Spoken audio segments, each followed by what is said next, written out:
এইটা দি। Good morning everyone. দেখো আজকে হচ্ছে শুক্রবার আর এখন 1:45 মতন বাজে। আর আমি একটু মার্কেটে যাচ্ছি মাছ আনতে, যেহেতু হাজব্যান্ড নাইট ডিউটি করে শুয়ে আছে আর আজকে 4টে নাইট হলো। তো বিসিফটে যাবে আজকে 12:30টার সময়, সেই কারণে ঘুমিয়ে আছে। আর আমি যদি না চাই তো আর মাছ খাওয়াটা হবে না। তো বলছিল একটু পটল চিংড়ি খাবে, তো পটল আছে চিংড়ি নেই, তো ওটা আনতেই আর কি যাওয়া হবে। তো দেখো স্কুটি নিয়ে নিচ্ছি আর বড় ছেলেকেও কিন্তু সাথে করে নিয়ে যাব, যেহেতু ওর সামার ভ্যাকেশন শুরু হয়ে গেছে, ঘরে বসে আর কি করবে, তো সেই কারণে ভাবলাম চলো আমার সাথে নিয়ে যাই, একটু জিনিসপত্র দেখতেও পারবে আর কীভাবে কিনছি কীভাবে কথা বলছি একটু শিখতেও পারবে, তাই না। আর ছোট ছেলে ঘুমিয়ে আছে ওর পাপার সাথে, উঠে পড়লেও কোনো অসুবিধা নেই, ওর পাপা তো ঘরে আছেই। আর আমি কাল রাতে বলে দিয়েছিলাম যে দাদাকে নিয়ে মার্কেটে যাব, তুমি যদি ঘুম থেকে উঠে পড়ো তাহলে মোবাইল দেখবে, তো উঠে পড়লেও পড়বে, মোবাইল টোবাইল দেখে নেবে। আর এইদিকে দেখো চিংড়ি মাছ নিয়েছি, তো ভাবছিলাম আর কি মাছ নেব, তো একটা ছোট মানে 1 কিলো ওজনের মতন দেখে একটা রুই মাছ নিয়েছি, এই যে। তো এই রুই মাছটা চিংড়ি মাছ ব্যাস এই নিয়েছি। আর সবজি কোনো কিছু এখনও বসেনি, কিন্তু আমার আলু নিতে হবে। তো এখন চিংড়ি মাছ নিয়েছি আর রুই মাছ নিয়েছি, এই 2 রকম মাছ নিয়েছি। আর এখন দেখছি এখনও সবজির দোকান বসেনি, একটু আলু নেওয়ার ছিল, তো দেখি আলু দোকান থেকে যদি পাই নিয়ে নেবো, আর নয়তো মুদিখানার দোকানে যেতে হবে। মাছ নেওয়া হয়ে গেছে, এবার পয়সা দিয়ে দিলাম, তো চলো এবার দেখি মুদিখানার দোকানের দিকে যাই। আর এখন দেখো মুদিখানার দোকানে এসেছি, এই যে ব্রেড নিয়েছি, এখন যাব ব্রেড অমলেট খাবো, ঠিক আছে। দিচ্ছে ব্রেড নেওয়া হয়ে গেছে।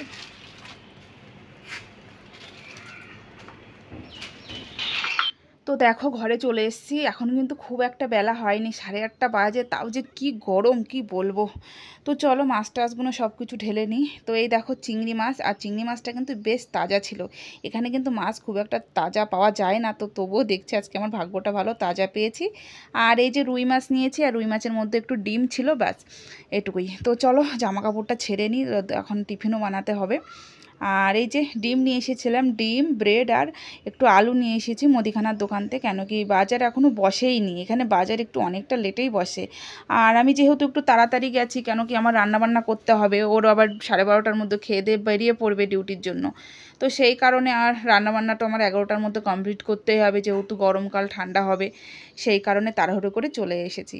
আর এই দেখো ব্রেড অমলেট বানাচ্ছি, 3 জনের জন্য 3 পিস বানাবো একটা ডিম দিয়ে।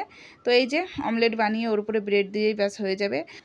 আর আগে আগে কিন্তু ব্রেড অমলেট খেতাম না, ইদানিং খাচ্ছি না, বেশ দারুণ লাগছে কিন্তু খেতে, সেই কারণেই বানাচ্ছি। তো দেখো একটু চা বসিয়েছি, লাল চা দিয়ে ব্রেড অমলেট দিয়ে খাবো, আর ওদের বাচ্চাদেরকেও একটু লাল চা দেবো, কেন কি ঘরে সস নেই, কী দিয়ে খাবে সকালে। তো চলো চাটা বানিয়ে নিই, আর রান্নাবান্নাও শুরু করতে হবে, মাছ টাছ কিছু বাছা কটা হয়নি, চিংড়ি মাছ বাছতে বেশ টাইমই লাগে, যদিও বা চিংড়ি মাছটা একটু বড় আছে, ভেবেছিলাম ছোটো চিংড়ি নেবো, তো ছোটো চিংড়ি আর পাইনি, ওই জন্য একটু বড়ো সাইজেরই নিয়ে এসেছি। আর কোয়ার্টারে থেকে ফৌজিবাবুর উপরে ভরসা করে থাকলে কিছুই কিন্তু তোমার জীবনে হবে না।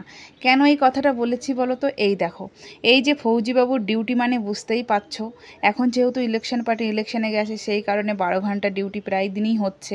আর তা বাদেও 12 ঘন্টা ডিউটি না হলেও এমনিতেও কিন্তু একটুও টাইম পায় না, ঠিক আছে। এবার ওর ভরসা করে থাকলে কিন্তু আমাদের খাওয়া দাওয়াটা একদম 12টা বেজে যাবে, মানে প্রত্যেক দিন ডাল সোয়াবিনই খেয়ে যেতে হবে। এই দেখো না নাইট ডিউটি করে এসেছে, তো শুয়ে আছে, এবার ঘুম থেকে উঠতে উঠতে প্রায় 10:30 11টা বেজেই যায়, তো তখন বাজার করে এসে রান্নাবান্না করে খেতে টেতে কটা বাজবে বলো। এবার সারা রাত ডিউটি করে, সকালে আর কতটুকু ঘুমায়, তো দুপুরবেলা তো খেয়ে দিয়ে ঘুমাতে হবে, তো সেই কারণে আমি তাড়াহুড়ো করে রান্না করে নিই, ওর আর বাজারে যাওয়া হয় না। তো এই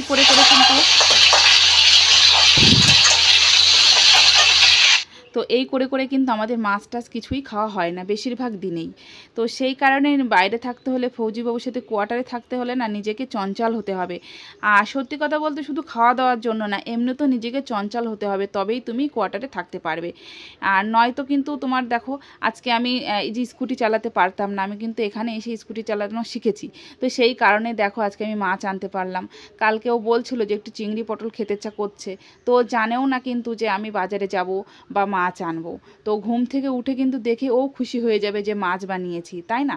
তো সেই কারণে ফৌজিবাবুর উপরে সবসময় ভরসা করা উচিত নয়, নিজেও একটু স্মার্ট হতে হবে, চঞ্চল হতে হবে, তবেই কিন্তু তুমি ফৌজিবাবুর সাথে কোয়ার্টারে চলতে পারবে। আর ফৌজিবাবু কিন্তু অনেকটা খুশি হবে, সত্যি কথা বলতে আমার ফৌজিবাবু তো খুবই খুশি হয়ে যাবে ঘুম থেকে উঠে চিংড়ি পটল পেয়ে। তো যাই হোক, মাছটা কিন্তু কিছুটা মাছ রেখে দিলাম ফ্রিজে, কালকে বানাবো। আর এইদিকে দেখো মাছটা সব ধুয়ে টুয়ে চিংড়ি পটলটা বসিয়েও দিয়েছি। আর আলু কেটে নিচ্ছি, মাছের ঝোলে একটু আলু দেবো। আর ছেলেকে একটু পড়াচ্ছি, তারই মধ্যে দেখো পড়াতেও হচ্ছে, ঠিক আছে, সব দিকটা সামলাতে হচ্ছে। তো সকালে যেহেতু তোমার ব্রেড অমলেট খেয়েছিলাম, চা খেয়েছিলাম, সেই সমস্ত বাসন কিন্তু ধোয়ার একটু টাইম পাইনি। রান্না বসিয়ে দিয়েছি, এই রান্না বান্না করতে করতে এখন ধুয়ে নিচ্ছি। তো চারিদিকে কিন্তু হাতটা কিন্তু আমার লাগিয়ে রাখতে হয়, নয়তো কিন্তু লেট হয়ে যাবে। তো এইভাবে কিন্তু কোয়ার্টারে চলতে হয় টাইমের সাথে সাথে। ও উঠার আগে কিন্তু আমাকে রান্নাবান্নাটাও কমপ্লিট করতে হবে। তো এই দেখো আমার কিন্তু পটল চিংড়িটা রেডি, একটু গরম মশলা দেবো, দিয়ে কিন্তু নামিয়ে দেবো। আর আমি পেঁয়াজ রসুন দিয়ে বানিয়েছি, পেঁয়াজ রসুন টসুন দিয়ে বেশ ভালো করে কষিয়ে এই দেখো আমার পটল চিংড়ি, কালো জিরে ফোড়ন দিয়েছিলাম, বেশ দারুণ কিন্তু লাগছে খেতে। তো এখন রুই মাছটা বানিয়ে নেব, তারপরে কিন্তু আমার রান্নাবান্না হয়ে যাবে। আজকে আর কিছু বানাবো না, ব্যাস। তো চলো বানিয়ে নিই। আর কি বলো তো, কোয়ার্টারে থাকতে গেলে না তোমাকে শুধু যে চঞ্চল হতে হবে বা বাজার ঘাটে যাওয়া শিখতে হবে এটা না, জানো তো। বাচ্চাদের শরীর খারাপ হলে বা নিজেরও শরীর খারাপ হলে তুমি যদি স্কুটি একটু চালাতে পারো না, তো অনেক কাজে দেয়, জানো তো। সব সময় যে ও তো ডিউটি করে আসে তাই না, ও যে সব সময় যাবে, ওরও তো একটা জীবনে কষ্ট আছে। তো সেই কারণে নিজে যদি একটু কোনো কিছু শেখা যায় না, তো অনেকটা হেল্প হয় হাজবেন্ডের। তো চিংড়ি পটলটা তো হয়ে গেছে, আর এখন মাছ দিয়ে আলু দিয়ে তরকারিটা করে নিই। আর এখন ওইদিকে কিন্তু 11টা বেজে আছে, আর ওর পাপা এখনো ঘুমিয়ে আছে, বিসিপি উঠে যাবে, মানে স্নান টান করে খাওয়া দাওয়া করে তোমার 12:30টার মধ্যে বার হবে। তো দেখো এখনো ঘুমিয়ে আছে, তোমাদের টাইমটা দেখাই। চলো এখন আমি ডাক দেবো, কেন তো অনেকটা লেট হয়ে যাবে, স্নান টান করবে, রেডি হবে। তো ওই দেখো 11টা বাজে, ঠিক আছে, দেখি।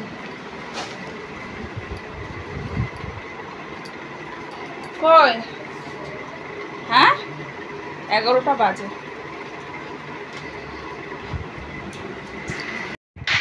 এই যে ঘুম থেকে উঠেই বলছে কি রান্না করেছো, তা আমি ওকে বলছি ডাল করেছি। তো ও বলছে ডাল করেছো, তো তারপর দেখি মুখটা একটু কালো হয়ে গেছে, তো রান্নাঘরে এসে থেকে না মাছ করেছি। তো তাই দেখে যে কি খুশি হয়ে গেছে, কি আর বলবো।